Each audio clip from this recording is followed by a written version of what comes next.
हाँ, महाभारत लिखी, 17 पुराण लिखे, ऐसे श्री वेदव्यास जी। देखो, इनका वास्तविक नाम वेदव्यास नहीं है।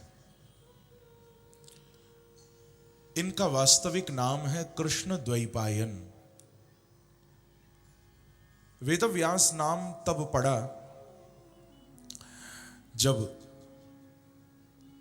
4 वेद इन्होंने लिखे, ऋग्वेद, यजुर्वेद, सामवेद, अथर्ववेद।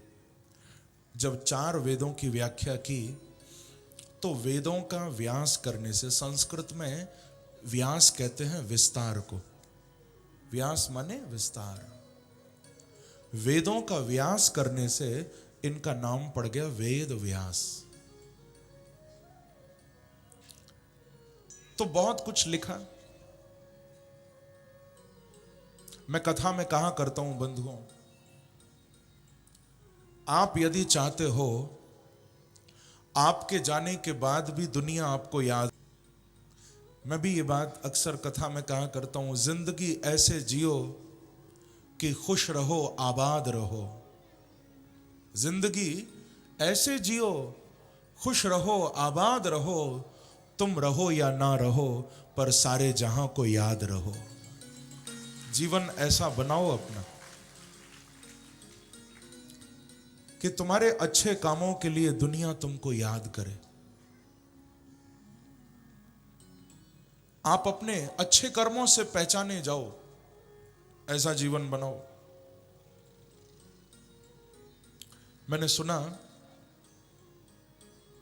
किसी घर में, घर की मालकिन बैठी हुई है आंगन में, नौकरानी काम कर रही थी, तभी बाहर से कुछ शोर सुनाई दिया, जैसे बहुत सारे लोग जा रहे हैं।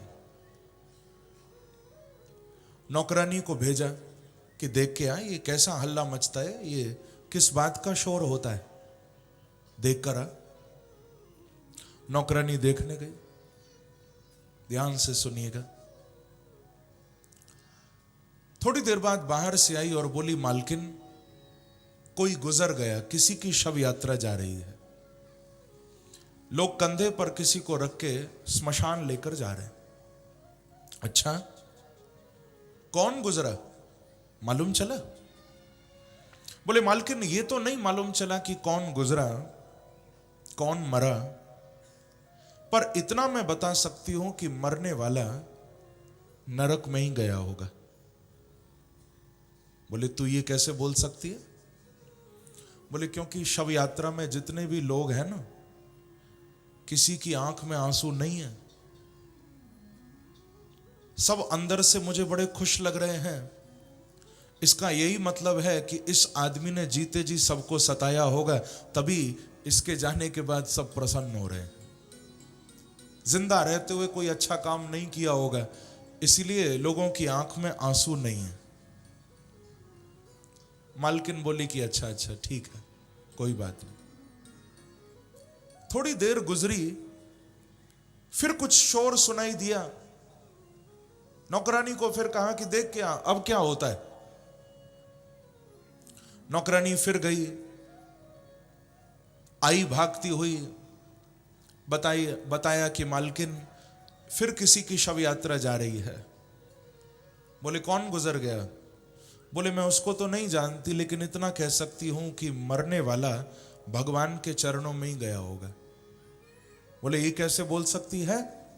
बोले, क्योंकि मालकिन, मैंने कानों से सुना, आंखों से देखा कि उस शव यात्रा में लोग रोते हुए जा रहे थे और कह रहे थे कि आज एक सच्चा इंसान चला गया, तो मैं समझ गई कि मरने वाला भगवान के चरणों में ही गया होगा। तुम रहो या ना रहो, सारे जहां को याद रहो। तुम अपनी अच्छाई से पहचाने जाओ, ऐसा अपना जीवन बनाओ। तो मैं आपको निवेदन कर रहा था बंधुओं, यदि चाहते हो तुम्हारे जाने के बाद भी दुनिया तुमको याद रखे, तो 2 में से एक काम तो करके ही जाना। या तो कुछ ऐसा लिख के जाना जो तुम्हारे बाद लोग पढ़ें और पढ़कर तुमको याद करें। या तो कुछ ऐसा अच्छा लिख कर जाओ जो तुम्हारे जाने के बाद लोग पढ़कर तुमको याद करें, या फिर कुछ ऐसा करके जाओ जो तुम्हारे बाद लोग तुम्हारे बारे में कुछ अच्छा लिख सकें। दो में से एक काम करके जाओ, या तो अच्छा लिख के जाओ या अच्छा करके जाओ। एक बार कहो श्री राधे। श्री राधे। बंधुओं, वेद व्यास जी इतना लिखकर गए कि आज भी हम व्यास जी को याद कर रहे हैं। वेद व्यास नहीं होते तो आज हम भागवत नहीं सुन रहे होते। तो बड़े बड़े ग्रंथ लिखे, बाद में नारद जी की प्रेरणा से भागवत का निर्माण किया। नारद जी ने अपने पूर्व जन्म का प्रसंग सुनाया है। अहम पुरातीत भवे भवम मुने दास्यास्तु कस्याश्चन वेदवादिनाम निरूपितो बालक एव योगिनाम शुश्रूषणे प्रावृषि निर्विविक्षताम। अपने पूर्व जन्म का एक प्रसंग सुनाया नारद जी ने, और यही बताया कि व्यास जी, वाणी कितना भी अच्छा गाती हो, लेकिन जो वाणी केवल संसार के लिए गाती है और संसार को ही गाती है, उस वाणी का गाना गाना नहीं है। लेकिन यदि कोई वाणी अच्छा भी न गाती हो पर उसके मुख से हरि का नाम निकलता हो तो दुनिया की श्रेष्ठ वाणी है वो। चाहे कोई कितना भी मीठा गाता हो, लेकिन दुनिया के लिए गाता हो तो गाना गाना नहीं है, पर कोई भगवान के लिए गाता हो उसका गाना गाना है। नारद जी कह रहे हैं कि देवदत्ताम इमाम वीणा स्वर ब्रह्म विभूषिता मूर्छित्वा हरि कथा गायमानश्चराम्यहम्।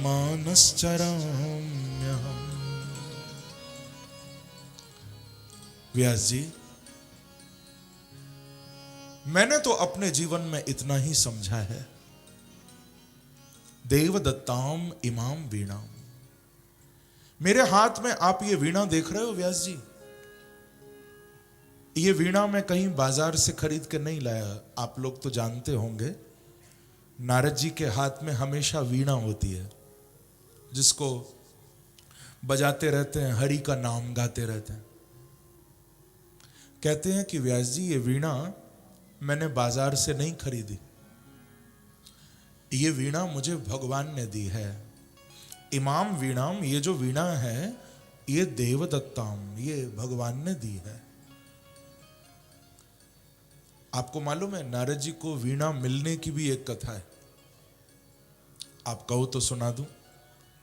भगवान ने कैसे वीणा दी नारद जी को, मैं पहले सुनाया करता था बहुत, उसकी भी एक कथा है। एक बार कीर्तन करते हुए नारद जी, तब वीणा नहीं थी उनके पास, हाथों से ही करताल बजाते हुए या नाद ब्रह्म करते हुए, ताली बजाते हुए, कीर्तन करते हुए वैकुंठ गए। भगवान के आगे झूम झूम कर नारद जी ने खूब कीर्तन गाया, श्रीमन नारायण श्रीमन नारायण श्रीमन नारायण, खूब कीर्तन किया। भगवान इतने प्रसन्न हो गए, नारद जी को बोले कि बेटा, तेरे कीर्तन ने तो आज मेरा दिल जीत लिया, मेरा हृदय जीत लिया। मांग, मैं तुझे क्या दूं, क्या चाहता है, जो तू कहेगा तुझे दूंगा बेटा। तो नारद जी ने देखा वैकुंठ में भगवान नारायण के निकट, उनके बगल में मां भगवती लक्ष्मी बैठी हैं। लक्ष्मी नारायण के वामांग में विराजती। नारद जी ने जब लक्ष्मी जी को देखा तो लक्ष्मी के हाथ में यह वीणा थी। नारद जी भगवान को बोले कि प्रभु, एक ही वस्तु मुझे चाहिए, आप यदि दे सको। बोले बेटा मांग तो सही, क्या चाहिए। भगवान आप यदि दे सको तो लक्ष्मी माता जी के हाथ में ये जो वीणा लग रही है, हमें ये वीणा दे दो आप। अभी तो मैं बेसुरा गाता हूं, वीणा मिल जाएगी, थोड़ा सा सुर मिल जाएगा, सुरीला गा लूंगा, आनंद आ जाएगा भगवान। क्योंकि देखो, हम लोग भगवान से जब कुछ मांगते हैं तो हम ऐसी वस्तु मांग लेते हैं भगवान से जो हमारे भजन में बाधा बन जाती है। ध्यान रखना, हम पैसा मांगते हैं, पैसा भजन नहीं करने देता। हम जमीन, जायदाद, सोना, चांदी, न जाने कितनी संसार की वस्तुएं भगवान से मांगते हैं, और उन वस्तुओं को पाकर हम भगवान से दूर हो जाते हैं। यानी हम भगवान से वो मांगते हैं जिसको पाकर हमारे भजन में बाधा पड़ जाती है, लेकिन सच्चा भक्त भगवान से वो वस्तु मांगता है जिससे भजन में बाधा नहीं, भजन और वृद्धि हो जाती है, भजन और बढ़ जाता है, भजन वृद्धि को प्राप्त हो जाता है। एक बार कहिए श्री राधे। तो नारद जी कहते हैं कि मुझे कोई संसार की वस्तु तो चाहिए नहीं प्रभु, मुझे तो आप कृपा करके बस ये वीणा दिलवा दो। ये वीणा मिल जाएगी तो बड़ा आनंद आ जाएगा। भगवान ने जैसे ही सुनी ये बात, तुरंत लक्ष्मी जी के हाथ से वीणा ली और नारद जी को दे दी। ले बेटा, वीणा ले जा, खूब इसको बजाना और मेरा नाम गाना। नारद जी तो वीणा लेकर चले गए, लेकिन लक्ष्मी जी थोड़ा नाराज हो गई। लक्ष्मी जी भगवान की तरफ देखकर थोड़ा आंखें लाल करते हुए भगवान को मानो डराने लगी। भगवान बोले, मात लक्ष्मी जी क्या बात हो गया? लगता है आप नाराज हो गई। ऐसी कौन सी बात हो गई? ये आंखें लाल कैसे हो गई आपकी? लक्ष्मी कहती हैं कि प्रभु आप ही बताओ, संसार में दानी तो बड़े बड़े देखे, लेकिन आपके जैसा दानी नहीं देखा। अरे भाई, दानी तो वो होता है जो अपनी वस्तु का दान करे। ये कैसा दान? हमारी वीणा उठा के दान कर दी, ये तो दान नहीं है। अरे ज्यादा दानी हो तो अपनी वस्तु का दान करो। मेरी वीणा उठा के नारद को दे दी, और चलो देनी भी थी, कम से कम इतना तो करते कि मेरे से एक बार पूछ लेते, थोड़ा मेरा भी सम्मान हो जाता। एक बार नारद के सामने कह देते कि लक्ष्मी जी वीणा दे सकती हो क्या? इतना बोल देते, मुझे बड़ा अच्छा लगता, फिर चाहे दे देते। न तो मेरे से पूछा, न मेरे से बात की, सीधे उठा के वीणा दे दी। आपने अच्छा नहीं किया। भगवान हंस के बोले, लक्ष्मी जी ये तो बड़ी कृपा समझो, जो आज नारद ने वीणा मांगी तुम्हें नहीं मांगा। यदि आज वो तुम्हें मांग लेता तो भगवान कहते मैं तो तुम्हें भी उठा के दे देता आज। बांके बिहारी कहते हैं कि मेरा भक्त यदि मेरे से कुछ मांगता है तो मैं मना नहीं कर पाता। भक्तों की झोली भरने के लिए मेरे प्रभु हमेशा तैयार रहते हैं, हमेशा तैयार रहते हैं। तुम्हारे मांगने में कमी हो सकती है, उसके देने में कमी नहीं आएगी कभी। वो तो दिन रात देने में लगे। नारद जी कहते हैं कि व्यास जी, अब आप किसी ऐसे ग्रंथ की रचना करो जिसमें केवल भक्ति की चर्चा हो, जिसमें प्रेम की चर्चा हो। चतुश्लोकी का उपदेश किया, और उपदेश देकर भागवत लिखने की प्रेरणा करके नारद जी महाराज पधारे। बोलो नारद जी महाराज की जय। वेदव्यास जी अपने सम्याप्राश आश्रम में बैठे, सरस्वती नदी के तट पर शांत मन से भागवत की रचना की है। कि ब्रह्म नद्यां सरस्वत्यां आश्रमः पश्चिमे तटे सम्याप्राश इति प्रोक्त ऋषिणाम सत्रवर्धन। पवित्र हृदय में भागवत के श्लोक प्रकट हुए हैं और नारद जी से जो 4 श्लोक लिए थे, व्यास जी ने उनके 18,000 श्लोक बना दिए। और यही भागवत अपने पुत्र श्री सुखदेव जी को प्रदान की और सुखदेव जी से यह भागवत राजा परीक्षित तक पहुंची। शौनकादि ऋषि सूत जी को पूछ रहे हैं कि गुरुदेव, आप हमें कृपा करके यह भी बताएं कि सुखदेव जी का और परीक्षित का मिलन कैसे हुआ। हम जानना चाहते हैं ये दोनों महापुरुष कब मिले, क्योंकि सुखदेव जी तो जिनको संसार से कोई मतलब ही नहीं था, ये तो गुरु मुनि नाम, जो मुनियों के भी गुरु, बड़े बड़े योगियों के भी गुरु, योगी नाम परमम गुरु, ऐसे सुखदेव जी हम जानना चाहते हैं कि 7 दिन के लिए परीक्षित को भागवत सुनाने कैसे आ गए। आपको मालूम है सुखदेव जी अपनी मां विटिका के गर्भ में 12 साल रहे थे। कितने साल? 12 साल। 12 वर्षों तक सुखदेव जी अपनी मां के गर्भ में रहे। वेद व्यास जी ने बाहर से आवाज लगा के कहा कि बेटा अब तो बहुत दिन हो गए सुखदेव, अपनी मां के गर्भ से बाहर आओ, तुम्हारी मां को बड़ा कष्ट होता है। तो सुखदेव जी ने यही कहा था, पिताजी यदि बाहर आऊंगा तो भगवान की माया मुझे चारों ओर से पकड़ लेगी, मैं माया में फंस जाऊंगा। यदि आप भगवान से 3 बार ये वचन दिलवा दो, यदि भगवान 3 बार कह दें कि उनकी माया मुझे कष्ट नहीं देगी, तो मैं आने को तैयार हूं। उस समय श्री कृष्ण द्वारिका लीला कर रहे थे प्रभु। वेद व्यास जी सीधे द्वारिका गए भगवान के पास। द्वारिका जाकर भगवान को सारी बात बताई। भगवान ने 3 बार वचन भरा, व्यास जी आप चिंता मत करो, आपके पुत्र को मेरी माया कष्ट नहीं देगी, नहीं देगी, नहीं देगी। 3 बार ऐसा कहा। तब बंधुओं 12 साल के बाद श्री विटिका जी के गर्भ से सुखदेव जी महाराज का अवतार हुआ। बोलो सुखदेव जी महाराज की। गुरुदेव सुखदेव प्रकट हुए। और बंधुओं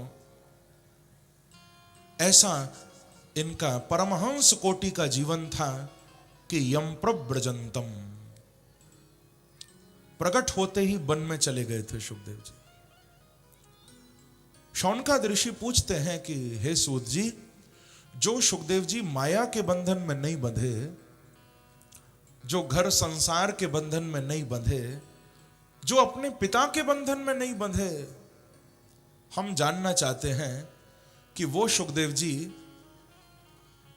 परीक्षित के बंधन में 7 दिन के लिए कैसे बंध गए। हमें ये बात समझ नहीं आती, वो परीक्षित के बंधन में कैसे आ गए। प्रेम से कहिए श्री राधे। तो यहां से बड़ा सुंदर प्रसंग सूत जी सुना रहे हैं, आप लोग भी भाव से सुनिएगा कि यदा मृदे कौरव सृंजयानाम वीरेश्वतो वीरगतिम गतेषु वृकोदरा विद्ध गदाभिमर्श भग्नोरुदंडे धृतराष्ट्रपुत्रे।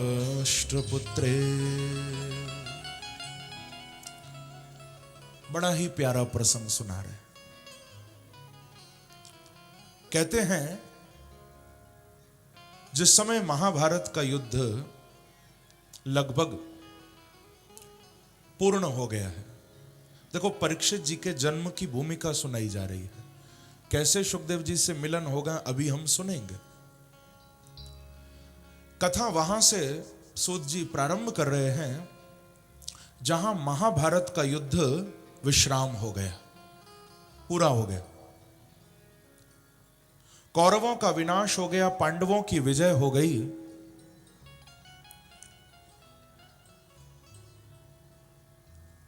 कौरव सेना से केवल 3 लोग बाकी बचे, अश्वत्थामा, कृपाचार्य और कृतवर्मा। कौरवों की ओर से ये 3 लोग बचे हैं, बाकी तो सबका विनाश हो गया। सूत जी कह रहे हैं कि ऋषियों, दुर्योधन भी पड़ा हुआ है, इसकी जंघाओं को गधा मार मार के भीम के द्वारा तोड़ा जा चुका है, पैर टूट गए हैं इसके, मरने वाला है। भग्नोर उदंडे धृतराष्ट्र पुत्रे, भीम ने मार मार के गधा इसके पैरों को तोड़ दिया है, तो ये मरने वाला है, प्राण निकलने वाले हैं। ऐसे समय में अश्वत्थामा दुर्योधन के निकट आया। बहुत ध्यान से सुनिएगा सब। अश्वत्थामा आकर दुर्योधन को कहता है कि महाराज, युद्ध तो हम हार गए हैं, हमारी पराजय हो चुकी है, आप मरने वाले हो, लेकिन यदि आपकी कोई अंतिम इच्छा है तो मैं उसको पूरा कर सकता हूं। भाई, मरने वाले की अंतिम इच्छा पूछना तो मानवता है, ये इंसानियत है। कोई यदि मर रहा हो, उसकी आखिरी ख्वाहिश पूछनी चाहिए। लेकिन मैं प्रार्थना करूंगा आप सबसे कि यदि कोई दुर्योधन जैसा मर रहा हो तो भूल कर भी उसकी अंतिम इच्छा मत पूछ लेना। प्रेम से कहो श्री राधे। यदि कोई दुर्योधन जैसा मर रहा हो, भूल कर भी उसकी अंतिम इच्छा मत पूछना, क्योंकि वो जिंदगी भर जो करके गया है, शायद जाते जाते तुमसे भी वो ही करा के जाएगा। 99 भाई मारे गए, मैं भी मरने वाला हूं। 100 कौरव थे, 99 मर गए, मैं भी मरने वाला हूं, मुझे इस बात का दुख नहीं है। मैं बंधुओं, अश्वत्थामा की बुद्धि भी खराब हो गई। इसने मन में सोचा कि चलो कोशिश कर लेते हैं, कौरव तो मर ही चुके हैं, दुर्योधन मरने ही वाला है। यदि मैंने कुछ भी करके पांडवों को मार दिया तो पांडव भी मरे, कौरव भी मरे, फिर तो सब कुछ मेरा ही है।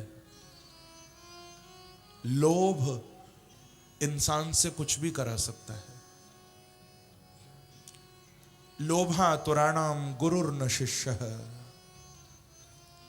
बंधुओं, जिसके अंदर लोभ आ जाता है वो ये भी नहीं देखता कि सामने वाला मेरा गुरु है या सामने वाला मेरा शिष्य है। यदि मन में लोभ आ जाए तो गुरु शिष्य को लूट सकता है, शिष्य गुरु को भी लूट सकता है, यदि अंदर लोभ आ जाए। अश्वत्थामा के मन में राज्य का लोभ आ गया। हाथ में तलवार लेकर आधी रात को अपने महलों से निकला, पांडवों को मारने के लिए उनके शिविर में गया, क्योंकि जानता है यदि पांडवों से मैं सामने युद्ध करूंगा तो कभी मैं पांडवों को नहीं हरा पाऊंगा। पर रात में जब पांडव सो रहे होंगे, उस समय यदि चुपचाप जाके उनको काट दूं, मार दूं, तो वो लड़ भी नहीं पाएंगे, मेरा काम भी हो जाएगा। जो काम नीति से नहीं हो सकता, लोभ उस काम को अनीति से करा देता है। ध्यान रखना, जो हम नीति से नहीं कर पाते, लोभ के कारण वही काम व्यक्ति अनीति से कर लेता है। तलवार लेकर अंदर गया। अंदर जाकर इससे बड़ी भारी भूल हो गई। इसको लगा कि 5 पांडव सो रहे हैं, लेकिन वहां पांडवों की जगह उनके 5 बच्चे सो रहे थे। प्रतिविंध, श्रुतसेन, श्रुतकर्मा, श्रुतकीर्ति और शतानीक, पांडवों के ये 5 बच्चे थे द्रौपदी से। ये 5 बच्चे पलंग पर सो रहे हैं, देखने में पांडवों जैसे लगते थे।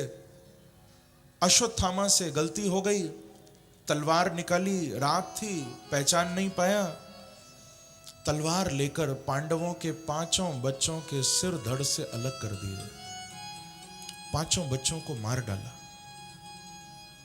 दया नहीं आई, भाग गया वहां से। दुर्योधन को मालूम चला, दुर्योधन ने प्राण त्याग दिए।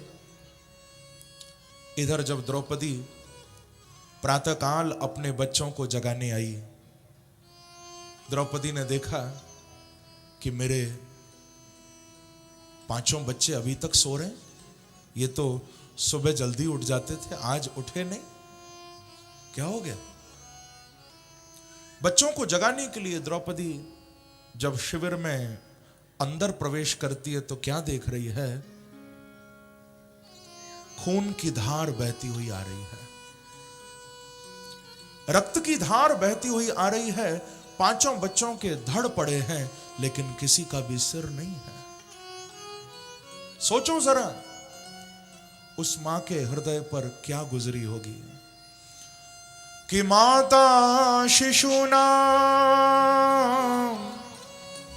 निधनम सुतानां निशम्य घोरम परितप्यमाना तदा रुदत् बाष्पकलाकुलाक्षी तां सांत्वयन्ना किरीटमाली।